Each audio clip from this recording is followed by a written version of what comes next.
నీటి బావిలో పూలు చల్లి మంచి నీరుగా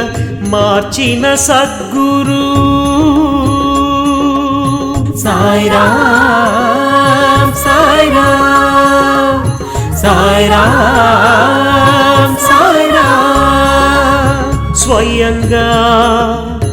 గోధుమలు విసిరి గోధుమ పిండిని ఊరి బయట చల్లించి కలరా వ్యాధిని రూపుమాపిన సద్గురువు సాయిరాం సాయిరాం